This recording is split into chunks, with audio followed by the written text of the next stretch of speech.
जाजपुर व्यासनगर उपकंठ राछीपुर धूमधाम रे पालित होची शनिश्चर देवंक जन्मोत्सव।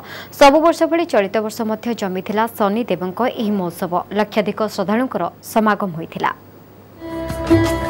जाजपुर जिला व्यासनगर उपकंठ राछीपुर रे जमीथिला शनिश्चर देवंक महोत्सव। शनि देवंक जन्मदिन अवसर रे चलचंचल होई उठिथिला सारा परिवेश। लक्षाधिक संख्यार श्रद्धालु एकाठी होई शनिदेव को पूजार्चना करथिले। शनिदेव को पूजार्चना कले परिवार मंगल होइथाय बोली श्रद्धालुंक विश्वास रहिछि। एही मानसिक नेई लंबा धाड़ी रे आसी शनिदेव को दर्शन करथिले भक्तगण। लक्षाधिक लक्षाधिक संख्यक श्रद्धालु भक्त एठारे उत्सव को आसी एठारे योगदान करती और भक्तिर सहित से ग्रह शनि को संतुष्ट करने जल प्रदान करती भोगराग कर जाती और समस्त मनस्कामना ग्रह शनिश्चर पूर्ण करती। तेणु समस्त बहुत विश्वास और भक्ति रही बहुत दुख दशा रक्षा करती।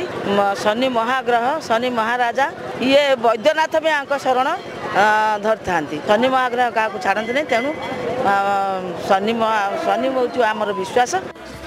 राछीपुर रे शनि महोत्सव को पूरी 69 वर्ष दशंधि धरी चली उत्सव में जोग देते मानसिकधारी श्रद्धालु श्रृंखलित दर्शन लगी शनिमेला कमिटी पक्षर व्यापक बंदोबस्त करा। प्रशासन पक्षर समस्त प्रकार बंदोबस्त करा। सकाल बेला जो प्रभात समय ठाकुर महास्नान पूजा हुए, मध्याह्न समय बाल्यभोग करा जाए, संध्या समय संध्या आरती करा जाए। एमती आम प्रत्येक दिन चालू रोचे। यज्ञ भी महासमय यज्ञ भी चालू रोचे।